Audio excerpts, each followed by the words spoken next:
Hey, it's Del Jackson, Ella Hoop Zoom. We're doing a follow-up for the preview show that we've done this weekend. We got Coach Jason Coletti. How you doing, Coach? I'm good. I'm good. Thanks for having me. Good, man. Hey, let's talk about your team. Let's just get right into it. Tell us what you got coming back, some strengths, and we won't talk about weaknesses because we don't give away anything here on Ella Hoops. Go ahead, Yeah, Coach. no problem. We have a bunch of juniors, just one senior coming back, but our two of the juniors we have started halfway through their ninth grade year. So they were our leading scorers last year. John Shea, Elijah Slaybach. And as they go, we'll go. But great kids, come to all the off-season stuff, got a lot better. We played pretty well in the scrimmage on Saturday. Again, just a scrimmage, but we had a good off-season at Spooky Nook and some other stuff we did. So we're excited, and definitely just having one senior is a good sign for the future. You and I talked off camera a little bit about your gym. So give the fans a little update on what's going on with your gym up there in Dutchman country. Yeah, today we have our pictures and a practice right after, and it'll be our first time in our gym, even for workouts, open gyms, things like that, since our last practice last season. So we've been going to an elementary school for practice, Hershey Middle School. Their athletic department let us use their gym, so we were fortunate to connect with them. But we're excited to get back into our gym, obviously. So it'll be a neat experience. They brought the bleachers in towards the court a little more. It was, maybe 15 feet off when they built the gym, 18 years ago or 19 years ago, whatever it was. But they did some remodeling going on, and they brought the bleachers closer to the court. And next off season, I should say, they'll start the auxiliary gym process. So we'll have an auxiliary gym attached to our main court, give us an extra court as well. So we don't have to go to elementary schools and things like that when they got wrestling going on and things like that. So it'll be a good experience, but we are excited to get back onto our main court. Nice, nice. Hey, let's put your hat on here and tell me the teams you said that you've gotten around this summer. So tell me what you're seeing in the section 4. Like, who do you think is going to be really good, Yeah. and maybe talk about some of the rival games. I know I posted up your schedule, and you guys have seemed to do a good job of keeping some of those rival games, even if they're not in your section. Sure. Yeah. In our section 4, I guess we are now. So we've got the usual suspects. Columbia's going to be really good. Mennonite's going to be really good JV team. They're just kind of reloading, not rebuilding. Country Day is always good as well. And those are battles. Those are 6 tough games for us. That's almost a third of our schedule.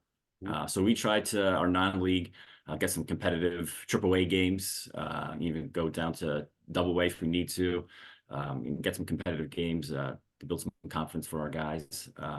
But we kept the Northern Lebanon, in which they join our section next year, so we'll play them twice. They're joining our section next year. But we kept Elko. I know they're 4A school, and they've been really good the last couple of years, but we felt it was important to keep them on our schedule for a Lebanon County game.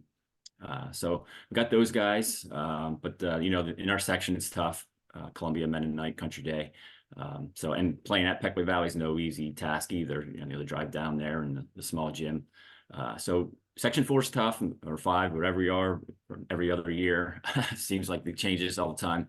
But we try to keep the Lebanon County games going. Fortunately, we play Northern Lebanon twice next year. I think that's good for both schools, Sure. honestly. We'll have to make up a non-league game somewhere, added to the schedule. Yeah.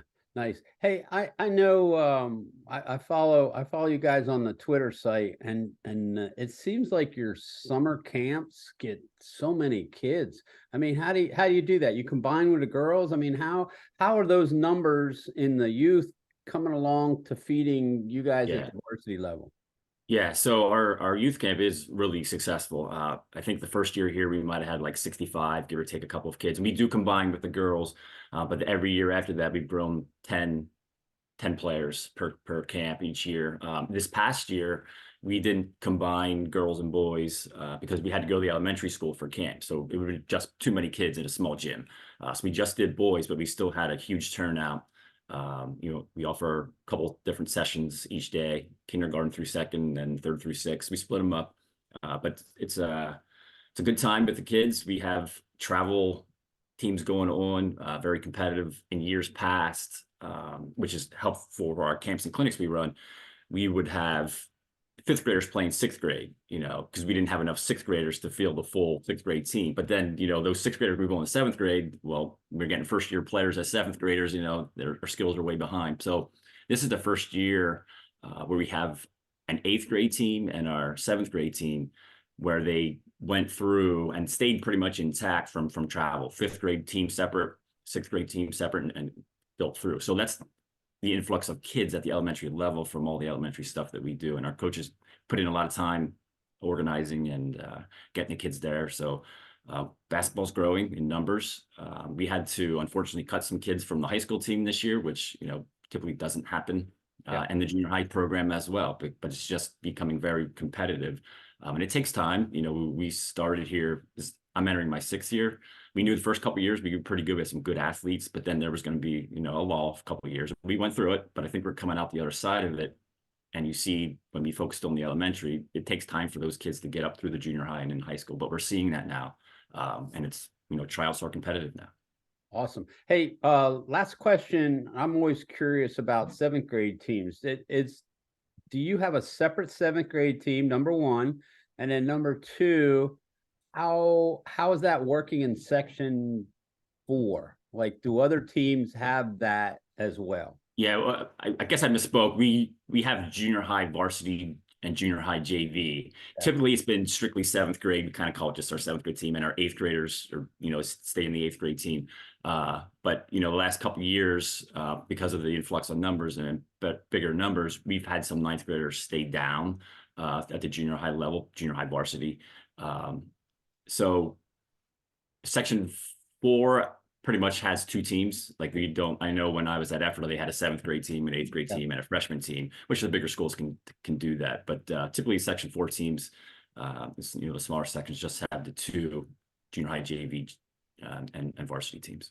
Awesome. Hey, Coach, thank you, buddy. I appreciate it. Good luck to you.